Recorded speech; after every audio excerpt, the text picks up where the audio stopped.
आज हम next lecture की तरफ बढ़ेंगे, that is disintegration and decline of Mughal empire, last part. और मॉडर्न इंडिया की प्रॉपर नींव जो हम रख रहे थे उसकी नींव आज रखी जाएगी कंप्लीट। इसके बाद आप बेहतर रूप में ये समझ पाएंगे कि मॉडर्न इंडिया में क्यों 1707 ऑनवर्ड मुगल एम्पायर की प्रेस्टीज सडनली डाउनफॉल हो गई। सेकेंड एस्पेक्ट, क्यों मुगल कोर्ट जो कभी अपनी कंप्लीट सेंट्रलाइजेशन और high level ethics and integrity के लिए जाना गया था, आज बड़े पैमाने पर बिखर गया है। मुगल एम्पायर जहाँ पर कभी भी गवर्नर और मनसबदारों ने सर उठाने का प्रयास नहीं किया था, आज वहाँ पर आपको कई सारे इंडिपेंडेंट स्टेट्स नज़र आएंगे जो कि मुगल मशीनरी के गवर्नर्स के द्वारा ही कार्व आउट किए जाएंगे। क्यों इतने बड़े पैमाने पर भारत में आज कभी पर्शियंस नादिर शाह और कभी अफगान अहमद शाह अब्दाली के द्वारा आक्रमण होते हैं, और वही मुगल एम्पायर जो 200 ईयर्स तक नॉर्थ वेस्ट की पॉलिटिक्स को डिसाइड करता रहा, आज अपनी इंटरनल पॉलिटिक्स में दिल्ली तक को सेव नहीं कर पाता है। और 1739 में मुगल एम्पायर इम्प्रिजन किया जाता है पर्शिया से और फारस से आए हुए नादिर शाह के द्वारा। इन सभी कंसेप्ट्स को समझने के लिए ज़रूरी थे ये 5 लेक्चर्स जो हमने इन दिनों में दिए। आपको समझ आएगा कि क्यों ज़मींदार इतने इंपॉर्टेंट थे कि ब्रिटिशर्स ने आने के बाद उनके साथ लैंड सेटलमेंट अग्रीमेंट किया। आपको समझ आएगा कि आज की डेट में जो नक्सलवाद है वो क्यों उन पर्टिकुलर पॉकेट्स में है जहाँ पर ज़मींदारी बहुत स्ट्रॉन्ग और बहुत ही स्ट्रॉन्च थी। ये सारी चीज़ों को समझने के लिए लेक्चर इंपॉर्टेंट थे, जिसका अंतिम चरण आज है। आज हम इसे खत्म करेंगे। देखिए, जब हम भारत की बात करते हैं उस टाइम पर मैंने आपको डिफरेंट स्टेट्स दिखाए थे जो बहुत इंपॉर्टेंट थे, जिनमें एक इम्पॉर्टेंट स्टेट अगर हम इंडिया की बात करें तो आपके सामने है कि अगर कृष्णा नदी और तुंगभद्रा के बीच का ये इलाका, इसे हम क्या कहा करते थे? रायचूर द्वार। किंगडम कौन सी थी आती यहाँ पर? और विजयनगर के बाद यहाँ पर जो डिफरेंट किंगडम्स खड़ी हुई हैं, बीजापुर। Very good. तो बीजापुर एक इम्पॉर्टेंट किंगडम है जो यहाँ से बिलोंग करती है। देखिए तिलक लगा दी। सेकेंड एस्पेक्ट, अगर आप गोदावरी एंड कृष्णा के बीच के एरिया की बात करें तो यहाँ पे कौन है? अहमदनगर। चलिए, अब आप मुझे इन दोनों किंगडम को किस नाम से पुकारा जाता था वो बताएंगे। बीजापुर में कौन से शासक थे, किस लीनिएज? आदिल शाही। आदिल शाही, वेरी गुड, याद है आपको। तो यहाँ पर आदिल शाही शासक थे। अहमदनगर में कौन से शासक थे? वेरी गुड, निजाम शाही। ये सारे क्वेश्चन हैं, तो निजाम शाही शासक थे। और उसके बाद अगर हम यही गोदावरी कृष्णा तुंगभद्रा एंड कृष्णा तो आपस में मिल गई है, इसके फर्दर स्ट्रेच जो गोदावरी और कृष्णा का आगे है, इस रीजन में देखें तो कौन थे? गोलकोंडा, यानी कि हैदराबाद आंध्रा का मेन एरिया। तो अगर मैं इस गोलकोंडा राज्य की बात करता हूँ तो यहाँ पे कौन से शासक थे? ओ वेरी गुड, तो कुतुब शाही। ओके, तो इस तरह से 3 इम्पॉर्टेंट लीनिएजेस देखी हमने। गोलकोंडा राज्य की कुतुब शाही, बीजापुर की आदिल शाही एंड अहमदनगर की निजाम शाही। हमने इनका ज्योग्राफिकल एक्सटेंट भी देखा, ये किस पर्टिकुलर रीजन को कंट्रोल करके बैठे हैं। और ऐसे में अगर हम ऑब्जर्व करें तो ये जो पूरा अहमदनगर से लेकर के बीजापुर के बीच में एक कोस्टल रीजन है। इस कोस्टल रीजन पे इंपॉर्टेंटली रूल करने वाली पावर कौन सी नहीं इमर्ज हो रही थी? मराठास। Very good, Marathas. और मराठास में 2 विंग इंपॉर्टेंट कौन से थे? एक वो जो लैंडेड एरिस्टोक्रेसी हुआ करती थी जैसे देशमुख, तो उन्हें हम देशमुख कहते हैं, जो लैंडेड एरिस्टोक्रेसी के तौर पर जाने गए हैं, जिसमें इंपॉर्टेंट लोग जैसे घटके हुआ करते थे, घोरपड़े भी हुआ करते थे, उसके बाद निम्बालकर भी हुआ करते थे, मोरे भी हुआ करते थे। ये सारे इंपॉर्टेंट लैंडेड एरिस्टोक्रेट हैं कहीं ना कहीं, जो इंपॉर्टेंट जमींदारी के राइट्स एंसेस्ट्रली होल्ड करके बैठे हुए हैं। क्लियर? इसके अलावा यहाँ पर एक नया विंग जो मराठास का क्रिएट हो रहा था वो कौन था? The fighter bands.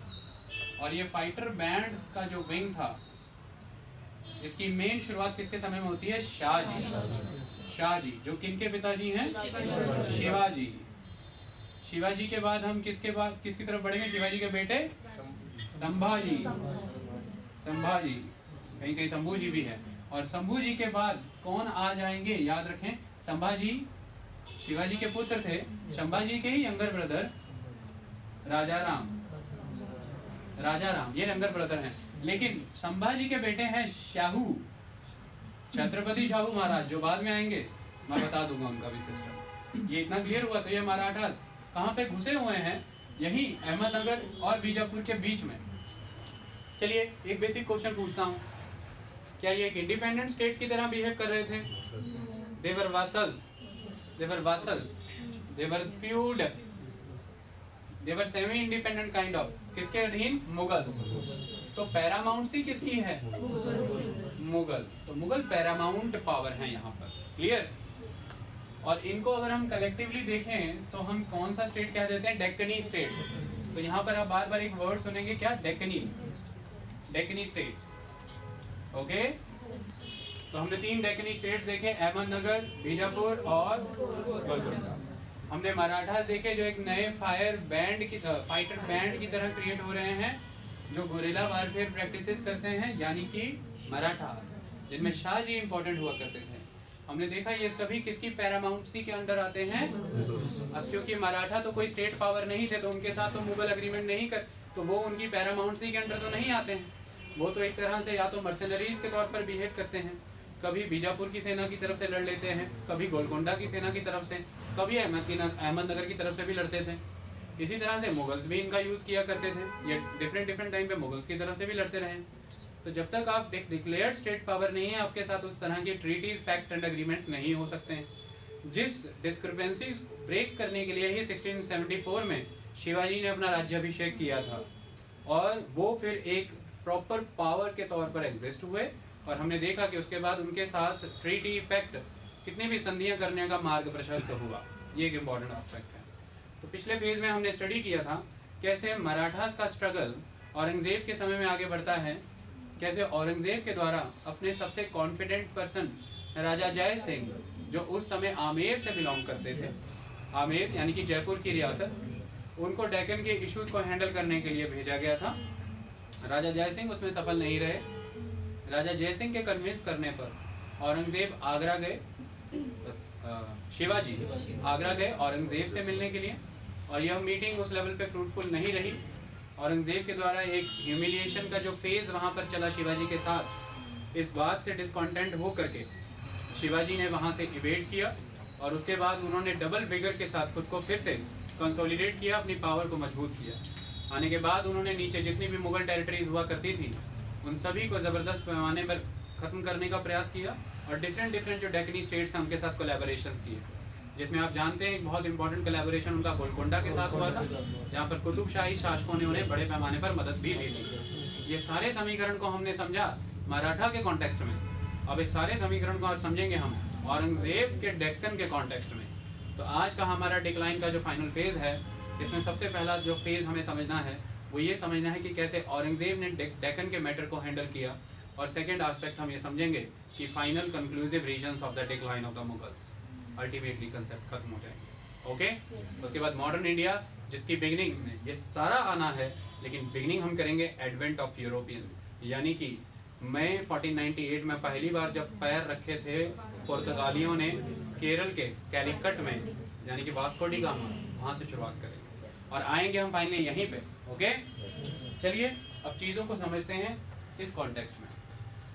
देखिए, अहमदनगर बहुत समय पहले ही वीक हो चुका था, और इसे लगभग अकबर के समय में ही अटैच करने के प्रयास किए गए थे। किन के द्वारा? मुगलों के द्वारा। फाइनली अहमदनगर ने उस टाइम पर बहुत इंपॉर्टेंट टेरिटरी सीड कर दी थी, जैसे कि बेराड़ एक इम्पॉर्टेंट टेरिटरी हुआ करती थी जो जा चुकी थी मुगलों के पास। उसके बाद प्रोसेस आगे बढ़ा, और 1636 का टाइम था, जो समय बहुत इंपॉर्टेंट था शाहजहाँ के लिए। उस समय में शाहजहाँ ने 1636 में एक ट्रीटी कंक्लूड की थी, और उस ट्रीटी के तहत बीजापुर और गोलकोंडा को सबमिशन करना पड़ा था मुगल्स के सामने। ये इंपॉर्टेंट एक्टिविटी है। मराठास को कंटेन करने का प्रयास किया गया था, और बीजापुर से यह वादा ले लिया गया था कि आप मराठा सरदार शाह जी को दक्षिण की तरफ अपॉइंट करेंगे, यानी कि कर्नाटका के रीजन्स में आपको अपॉइंट करना है। और आज के बाद आपको मुगल बॉर्डर पर, मुगल टेरिटरी पे किसी तरह के कोई टर्बुलेंसेज नहीं करने हैं। आपको जितने भी मराठास हैं उन्हें बे रखना है, उन्हें साउथ की तरफ रखना है, वो नॉर्थ में नज़र नहीं आने चाहिए। और बदले में मुगल्स ने कुछ प्रोमिस किए थे जिन्हें हम अभी टटोलेंगे।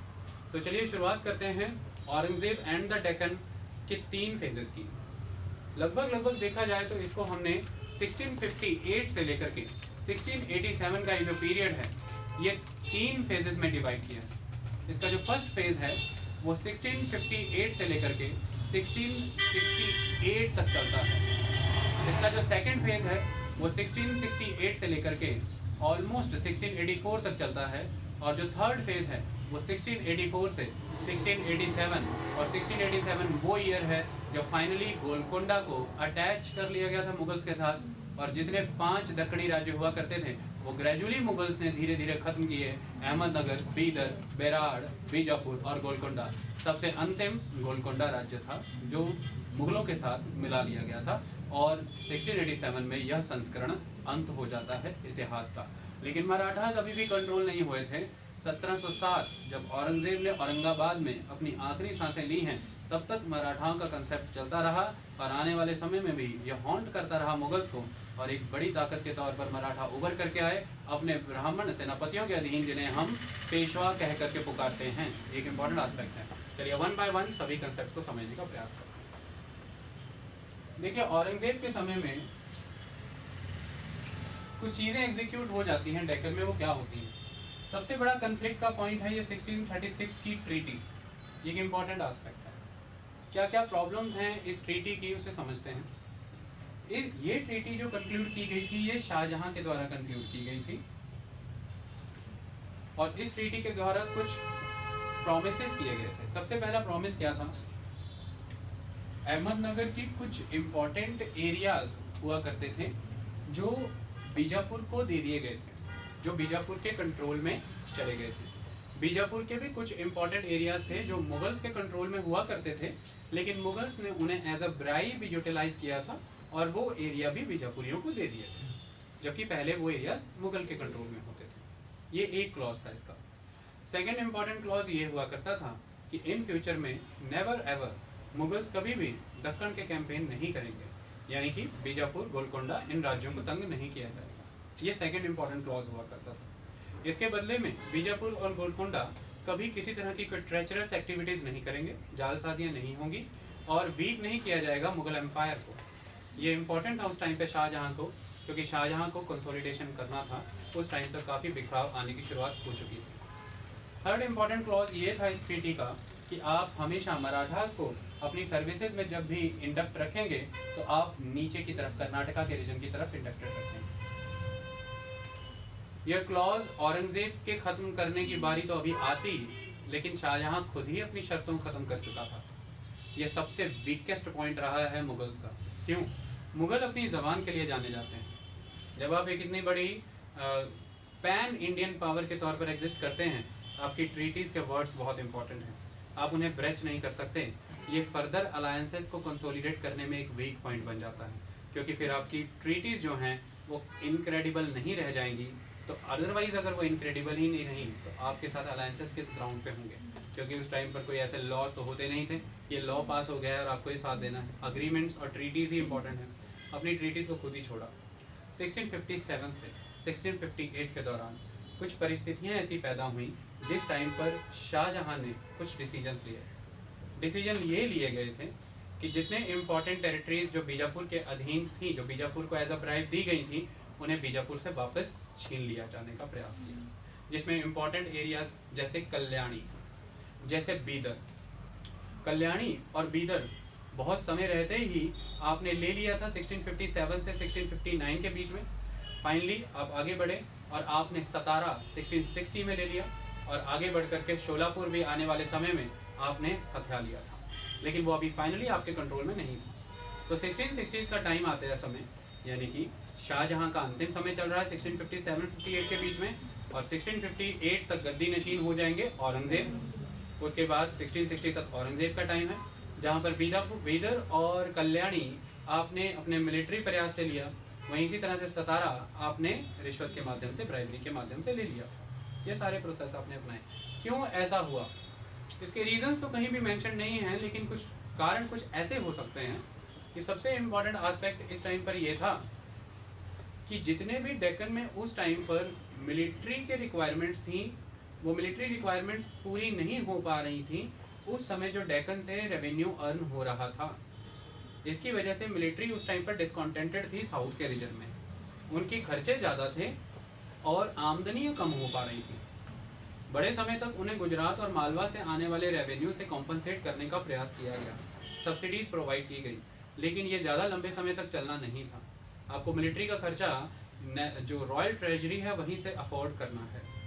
ये एक रीज़न जो लगता है कि शायद मिलिट्री के कंसेप्ट को कंसिडर करके बीजापुर के साथ की गई इस संधि को तोड़ने के प्रयास किए गए कि वो एरियाज़ काफ़ी रिच रेवेन्यू अर्निंग एरियाज़ हुआ करते थे, जो बीजापुर को सीड किए गए हैं अंडर द ट्रीटी, उन्हें फिर से वापस लिया जाए और अपनी मिलिट्री की जो लंबे समय से पेंडिंग मांग है वहाँ पर एक अच्छी खासी खर्चे की आमदनी की, उसको पूरा किया जाए। दूसरा कारण ये प्रपाउंड किया गया था उस समय में कि आपने बड़े लेवल पर कर्नाटका के रीजन में अब तक इस 1636 की ट्रीटी के बाद आक्रमण किए हैं। उसके तहत दो चीज़ें हुई हैं, आपको हाई लेवल पर रिसोर्सेज भी कर्नाटका से मिले हैं, और सेकेंड आस्पेक्ट काफ़ी रिच रेवेन्यू अर्निंग एरियाज भी आपके अधीन आ चुके हैं। और ये तभी पॉसिबल हो पाया क्योंकि आपके जस्ट नॉर्थ में मुगल्स ने न्यूट्रलिटी की पॉलिसी अपना रखी थी। अगर हम न्यूट्रल ना होते, आप पर कंटिन्यूसली अटैक करते, तो आप कर्नाटका के कैंपेन्स नहीं कर सकते थे, और अगर आप कर्नाटका कैंपेन्स नहीं कर पाते तो आप इतने पैमाने पर अपनी वेल्थ को एनहांस नहीं कर सकते थे जो आज है। सेकेंड आस्पेक्ट, आपके बहुत से ड्यूज़ हैं मुगल्स की तरफ, जिस पैमाने पर आपके रेवेन्यू बढ़े, आपने मुगल्स के प्रति अपना कंट्रीब्यूशन एज अ वासल नहीं बढ़ाया था, और उसी कंट्रीब्यूशन के तौर पर जो लंबे समय से पेंडिंग है आपके डेक्कन कैंपेन्स के, कर्नाटका कैंपेन्स के बाद, उसी ड्यूज़ के बाबत हम अपने एरियाज़ वापस ले रहे हैं। इसमें कोई दिक्कत की पास नहीं। आपके पास नए एरियाज़ आ गए हैं, आपने बड़े पैमाने पर वहाँ से वेल्थ जनरेट कर ली है। सेकेंड आस्पेक्ट, आपके ड्यूज़ हमारी तरफ पेंडिंग है, वो हमें अब चाहिए, ये तर्क दे दिया गया था मुगल्स की तरफ से, और फाइनली इस एरिया को वापस लेने का प्रयास किया। ये कंसेप्ट अपनाते ही मुगल फिर से उस पॉलिसी की तरफ वापस आए जिसे हम कहते हैं policy of limited advance in the Deccan. Complete advancement नहीं, लिमिटेड एडवांसमेंट। इसका सबसे नेगेटिव इम्पैक्ट पड़ा जो ना शायद उस समय में शाहजहां समझ पाया था, जो ना आने वाले समय में औरंगज़ेब समझ पाया था। पर अल्टीमेटली इस कंसेप्ट ने रियून करने का काम किया पूरे के पूरे मुगल एम्पायर को, जिसे अब हम औरंगज़ेब के कॉन्सेप्ट में समझने का प्रयास करेंगे। जब हम औरंगज़ेब के कॉन्टेक्स्ट में बात करते हैं तो 1658 में अपनी पोजीशन पर आने के बाद औरंगज़ेब के दरबार में ऐसा कोई ही हो शायद जो ये कहता हो कि हमें डेक्कन की तरफ एडवांसमेंट करना चाहिए, लेकिन उस समय में एक बहुत ही स्ट्रॉन्ग पॉलिटिकल थिंकर एंड एक बहुत important and loyal adviser to the Aurangzeb जो है आमेर के राजा जय सिंह। आमेर के राजा जय सिंह उस समय में बहुत ज़बरदस्त राजनीतिज्ञ हुआ करते थे, और उनके द्वारा यह माना जाता था, और कह सकते हैं आपके औरंगज़ेब को इस चीज़ के लिए परस्यूएड भी किया गया हो कि हमें डेक्कन पर ऑल एंड ऑल अटैक करना होगा और हमें कंप्लीट डेक्कन कंट्रोल में करना होगा, तभी आप मराठास को कंट्रोल कर सकते हैं। औरंगज़ेब के समय में सबसे इम्पॉर्टेंट एक्टिविटीज़ मराठास थे 1645 से 1647 के बीच में। अभी औरंगज़ेब पोजीशन पे नहीं है, वो just as a governor rule कर रहा है। 1645 से 1647 के बीच में शिवाजी के द्वारा बहुत सारे फोर्ट एरियाज़ जितने भी पहाड़ों के ऊपर थे वो किले जीत लिए जाते हैं।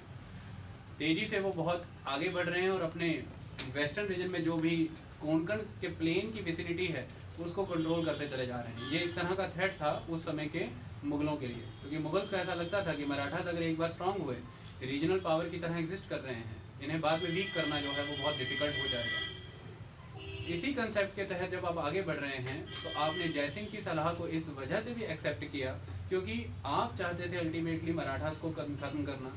मराठास को किसी न किसी लेवल पर सपोर्ट और समर्थन मिलता रहता था इन डेक्कनी स्टेट से, और इन डेक्कनी स्टेट्स को पता था कि अगर कोई चीज़ एज अ शील्ड एग्जिस्ट कर रही है हमारे और मुगल्स के बीच में तो वो है मराठास।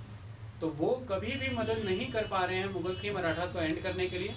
इंस्टेड ऑफ हेल्पिंग वो मराठास का यूटिलाइजेशन कर रहे हैं मुगल्स के अगेंस्ट। ये एक इम्पॉर्टेंट आस्पेक्ट है।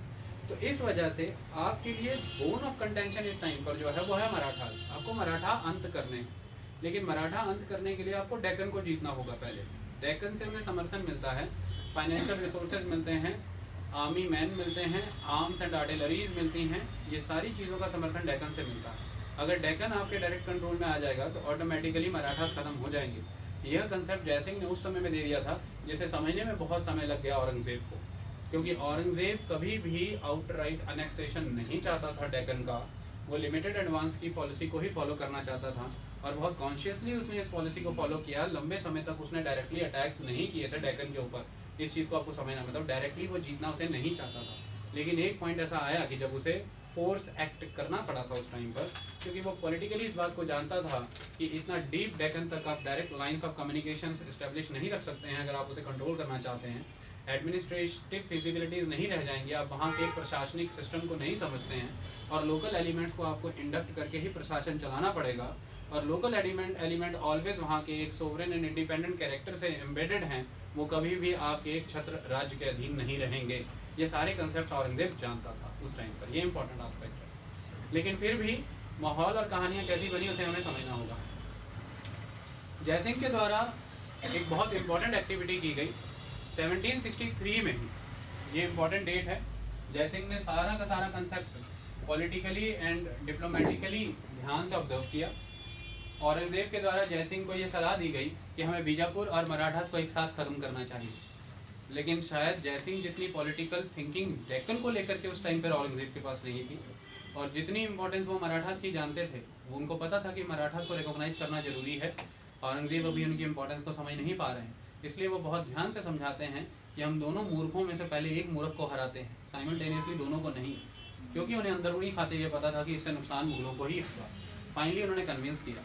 इसके लिए सबसे पहले आक्रमण उनके मराठास के ऊपर हुए, और 1762-1763 के अराउंड पुरंदर और बाकी किले जितने भी मराठास के इंपॉर्टेंट थे इन्हें गिरा दिया गया। शिवाजी को पुरंदर में ही सीज किया गया था, और उसी के तहत पुरंदर की ट्रीटी भी हुई। शिवाजी को अपने साथ जोड़ा गया और शिवाजी की कुछ शर्तें मानी गई, कुछ मुगल शर्तें भी मनवाई गई, जिसमें शिवाजी ने इस बात को स्वीकार किया था कि हाँ, आज के बाद दक्कन में जितने भी मुगल्स के कैंपेन होंगे, मैं सीधे तौर पर पर्सनली इन्वॉल्व रह करके उसे लीड करने का काम करूँगा। ये पुरंदर की ट्रीटी का एस्पेक्ट था।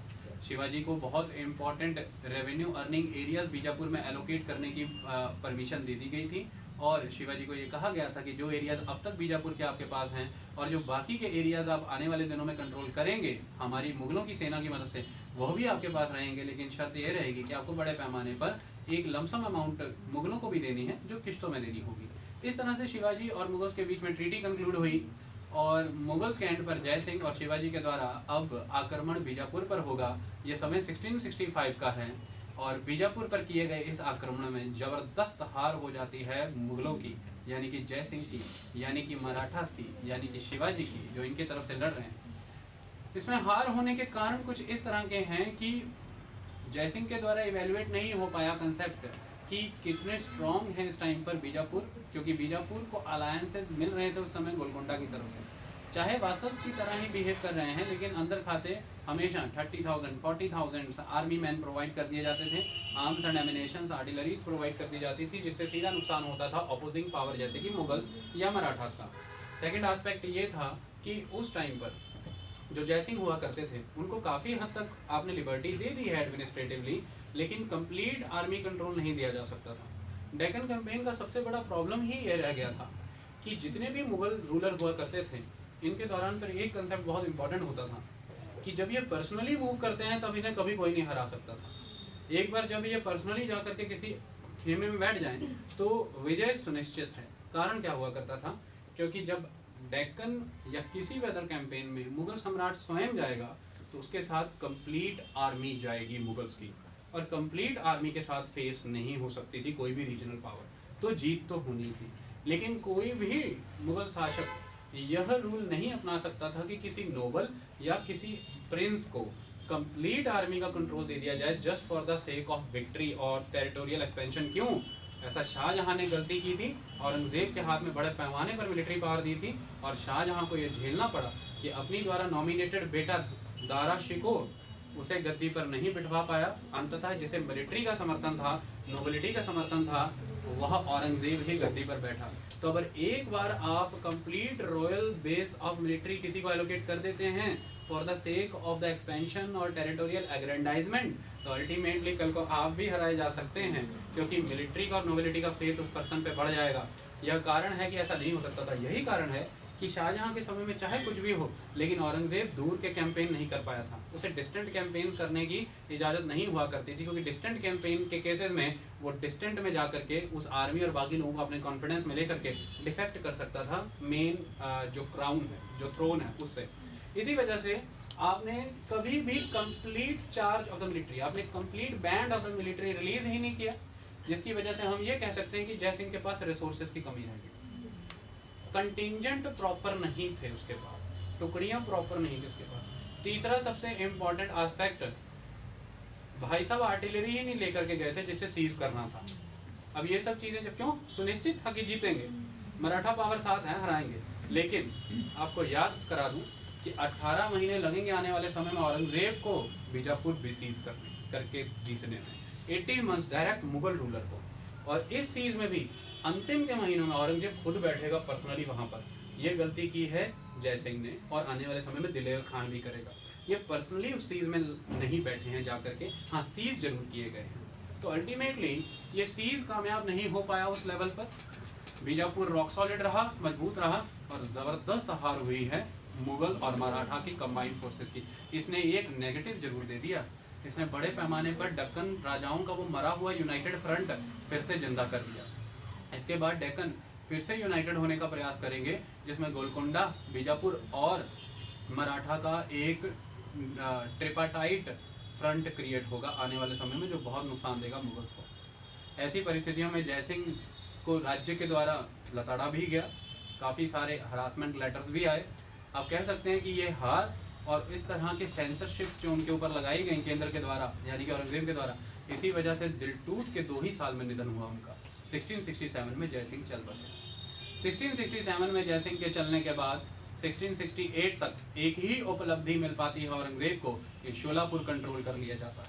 ये इंपॉर्टेंट एस्पेक्ट है। तो 1657-58 से 1668 के फेज को हम इस वे में डिमार्केट कर सकते हैं कि ये फेज एक्सक्लूसिवली है किसके अगेंस्ट, बीजापुर के अगेंस्ट। अब ये फेज किसके अगेंस्ट कर रहे हैं, तो first phase 1657-1668 exclusively directed towards the Bijapur, जिसमें से इंपॉर्टेंट टेरिटरीज आपने ले ली हैं। बीदर, ये इंपॉर्टेंट है, ठीक है। दिव्या, कल्याणी, कल्याणी के चालुक्य होते थे कभी, कभी यहीं पे हैं। सतारा, शोलापुर, इस तरह की टेरिटरीज आप ले चुके हैं जो आपको चाहिए थी। कितनी कहानी क्लियर। अब हम नेक्स्ट फेज को समझने का प्रयास करते हैं जो अपने आप में उत्कृष्ट है। 1668 से लेकर के 1684 का जो नेक्स्ट फेज है,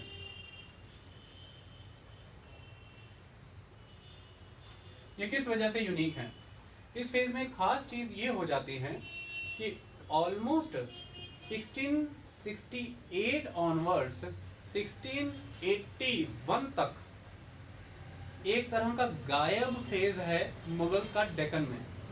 औरंगजेब एक तरह से गायब है। 2 रीजन समझा देता हूँ। एक, औरंगजेब का engagement in the Afghan border, वहां पर जो अफगान रिबेल्स एंड रिवॉल्ट्स हो रहे हैं। एंड सेकंड, औरंगजेब का deep intervention and interference in the Rajput policy. 1678 Marwar शासक राजा जसवंत सिंह के निधन के बाद उनकी सक्सेसरशिप की वॉर में एंटर कर जाना, किसका, एक तरह से कह सकते हैं कि सक्सेसरशिप की वॉर क्रिएट की गई, किसकी तरफ से, औरंगजेब की तरफ से। इस लंबे स्पेल में बड़े लेवल पर दक्कन की तरफ औरंगजेब कंप्लीटली इन्वॉल्व नहीं रहा, और इसकी वजह से डेक्कन में एक पावर बहुत तेजी से स्ट्रांग हुई जिसको हम कहते हैं मराठास। मराठास ने 1668 ऑनवर्ड जब ट्रीटी ऑफ पुरंदर में उन्हें हॉस्टिलिटी झेलनी पड़ी जो 1663 में की गई थी। 2 साल तक शांत रहे शिवाजी दक्षिण आने के बाद, लेकिन शिवाजी उसके बाद बहुत मजबूत हुए। और आपको पता है शपथ कहाँ पर ग्रहण की थी उन्होंने, रायगढ़। Very important. 1674 में शिवाजी ने रायगढ़ में शपथ ले ली, ये एक एक्टिविटी हुई। 1672 में से 2 साल पहले एक एक्टिविटी होगी। गोलकुंडा राज्य में 2 इंपॉर्टेंट पर्सनैलिटीज का जन्म होगा जो बहुत इंपॉर्टेंट है। इनका नाम है मकन्ना एंड अखन्ना। मकन्ना अखन्ना। ये मकन्ना और अखन्ना के द्वारा 1672 से लगभग 1687 तक, जब तक गोलकोंडा एक्सटिंक्ट नहीं हो जाता है, वर्चुअली रूल किया गया है। शासक चाहे कुतुबशाही डायनेस्टी से थे, शासन इन दोनों का हुआ करता था और अल्टीमेट अफेक्शन एंड लव शासक की इनके साथ हुआ करती थी। काफ़ी अथॉरिटी इनको प्रोवाइड की गई थी। इस अखन्ना और मकन्ना ने पूरी तरह से गोलकोंडा और डेक्कन की पॉलिटिक्स को चेंज कर दिया। इन्होंने इस टाइम पर यह ऑब्जर्व किया कि बड़ी तेज़ी से 1674 में जैसे ही रायगढ़ में अपना राज्याभिषेक कर लिया गया है शिवाजी के द्वारा, वो मजबूत हो चुके हैं। आज उनके साथ इंडिपेंडेंट ट्रीटीज की जा सकती हैं क्योंकि वो अब एक स्टेट के किंग डिक्लेयर हो चुके हैं, पैक्ट अग्रीमेंट्स बाकी सब हो चुके हैं।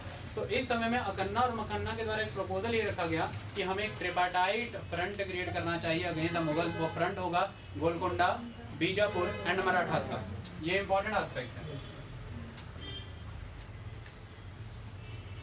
इस तरह से डेक्कन के स्टेट समझ लीजिए, कभी भी प्रॉब्लम नहीं आएगी आपको। बीजापुर एंड मराठा,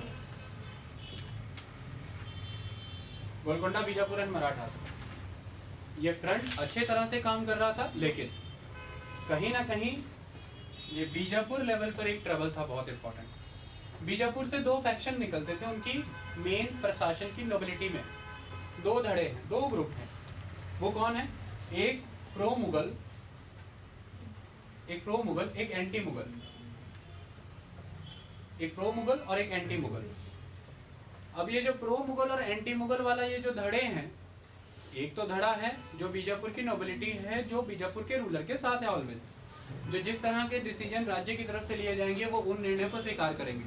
लेकिन एक धड़ा है जिसमें एक वर्ग, एक फैक्शन है जिसमें एक वर्ग कभी प्रो हो जाता है और एक वर्ग एंटी हो जाता है।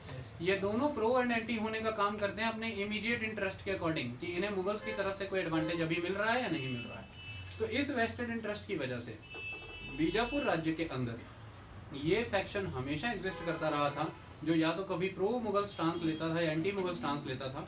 और इस पर्टिकुलर समय में मुगल्स के द्वारा औरंगजेब के अंडर बड़े लेवल पर इस फैक्शन को सपोर्ट भी किया गया, वेल्थ भी दी गई, नर्चर भी किया गया और जितनी भी अदर रिसोर्सेज चाहिए थे वो दिए गए कि बीजापुर को इंटरनली फैक्शनली वीक बनाने का काम किया जाए और ये ट्राइपार्टाइट फ्रंट कभी भी खड़ा ना हो पाए।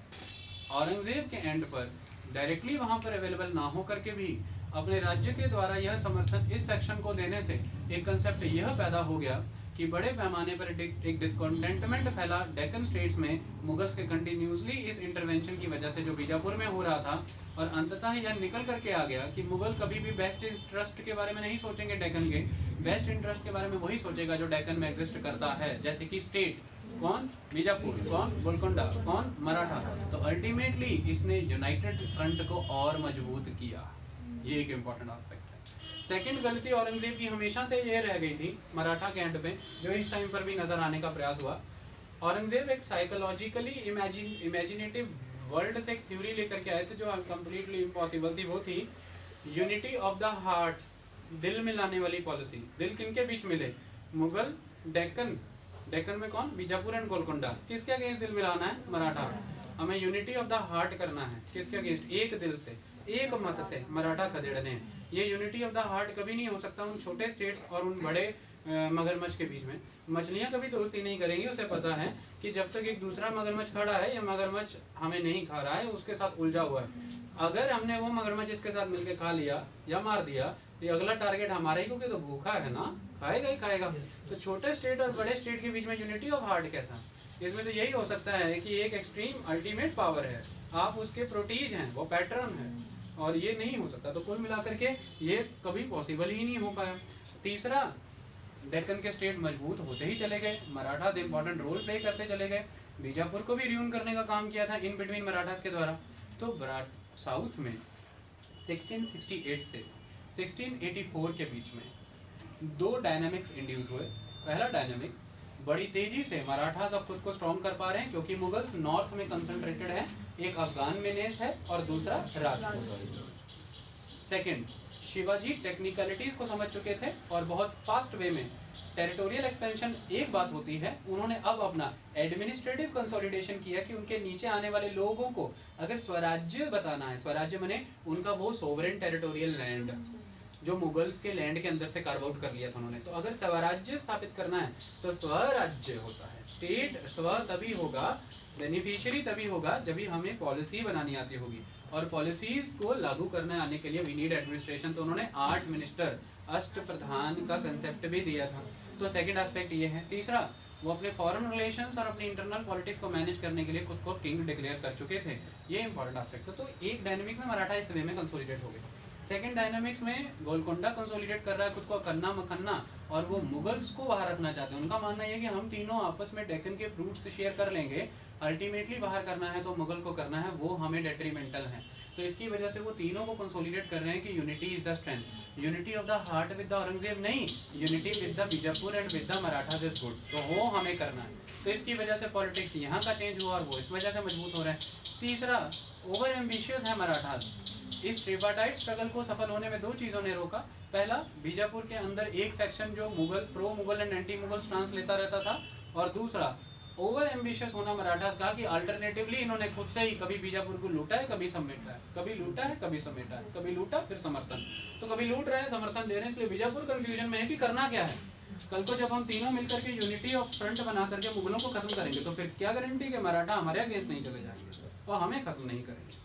ये सारे इंपॉर्टेंट फेजेस इस दौरान चलते रहते हैं। कोई बिग एक्सपीडिशन नहीं किया जाता, लेकिन 1679 1680 में डेक्कन के मुगल गवर्नर, या आप कह सकते हैं मुगल वायसरॉय दिलेर खान के द्वारा आक्रमण किया जाता है, और यह आक्रमण उस समय बीजापुर के ऊपर है। ओके, इतना फ्लो सारा लेक्चर का समझ आया। 1665 बीजापुर पे मुगल्स का फर्स्ट आक्रमण, वो वाला जो जयसिंह के द्वारा हारा गया। मैं जब फर्स्ट आक्रमण कहता हूँ तो उत्साहित होकर के कहीं फर्स्ट आक्रमण मत निकाल लेना। ये फर्स्ट आक्रमण कौन सा वाला, अंडर औरंगजेब, ठीक है। और फर्स्ट में वो फर्स्ट मत निकाल लेना बीदापुर, बीदर, शोलापुर, कल्याणी वाले। फर्स्ट कंप्लीट आक्रमण टू विन द गोलकोंडा, ठीक है, not to resume the lands. तो दिलेर खान के द्वारा इस समय आक्रमण किया जाएगा साउथ में बीजापुर में, और बीजापुर में साउथ में इस समय कुछ नए मैकेनिज्म इंड्यूस हो जाएंगे। पहला एस्पेक्ट ये है, कर्नाटका के रीजन से आपको कुछ फाइटर्स मिलेंगे जो नए तौर पर काम कर रहे हैं। कैसे, वो खुद तो इन्फेंट्री पोजीशन में रहते हैं, पैरों से ही मूव करेंगे, मैच बॉक्स का काम कर रहे हैं, और चलते हुए तोपे चलाने की कला है उनके पास। ये इंपॉर्टेंट एस्पेक्ट है। ये कंट्रीब्यूट किए जाएंगे बेराड़ की तरफ से बीजापुर को, और बीजापुर इन्हीं के दम पर इतने समय तक इतनी लंबी सीज को होल्ड कर पाया, जो सीज दिलेर खान के द्वारा की गई थी, मुगल्स के द्वारा की गई। दूसरा एस्पेक्ट, इसी ज़माने में बड़े पैमाने पर मदद की जाएगी मराठास के द्वारा भी, किसकी, बीजापुर की। इन दोनों हेल्प के बेसिस पर उस लेवल पर रिसोर्सेज दिलेर खान के पास ना होने, उस लेवल पर कॉन्टिजेंट ना होना, और बड़े पैमाने पर औरंगजेब का बिजी होना नॉर्थ में, इन सब एस्पेक्ट्स पर बीजापुर फिर से जीत जाएगा। मुगल को फिर से रिट्रीट करना पड़ेगा। ना कोई एरिया आपने जीता, ना रेवेन्यू आपके हाथ में आया, अल्टीमेटली जो रिसोर्सेज से आपने वो लूज़ किए, नोबिलिटी का और आर्मी का मोराल डाउन गया, और यूनाइटेड फ्रंट का सक्सेस क्लियरली नज़र आया कि अगर हम यूनाइटेड होकर के लड़ेंगे तो क्या क्या हासिल होगा। ये एक बहुत ही नकारात्मक हार थी जो फेस करनी पड़ी मुगल को 1680 में दिलेर खान नाम के वायसरॉय के अधीन, क्योंकि मैंने आपको पहले ही बताया था कंटिजेंट की कमी इस वजह से है कि वायसरॉयज को उतनी बड़ी सेना नहीं दी जाती जिसमें भय इस बात का रहता है कि कभी आने वाले समय में डिफेक्ट न कर जाए, इंडिपेंडेंस ना सर्च कर जाए। समय बदल जाएगा, अब हमें एक नए फेज़ की तरफ बढ़ना है, जिस फेज़ की शुरुआत 1684 से 1687 के दौरान होती है। इसमें कहानी की शुरुआत 1681 से हो जाएगी, और अब हम उसे समझते हैं। देखिए 1681 के दौरान औरंगजेब अब अपनी डायरेक्ट इंटरवेंशन रखेगा साउथ में। कई तरह के डायनामिक्स भी चेंज हो जाएंगे दक्कन में। वो किस तरह के डायनामिक्स हैं? सबसे इम्पोर्टेंट डायनामिक है कि 1680 में शिवाजी का देहांत हो जाएगा, ये आपने पढ़ा था, और शिवाजी की जगह कमान मिली है संभाजी को। संभाजी जो कि उनके बेटे भी हैं, और संभाजी जो कि उनके सक्सेसर भी थे। संभाजी के द्वारा मराठास को कंसोलिडेट करने का काम किया जाएगा, ये एक इम्पॉर्टेंट एस्पेक्ट है। और फाइनली धीरे धीरे जब ये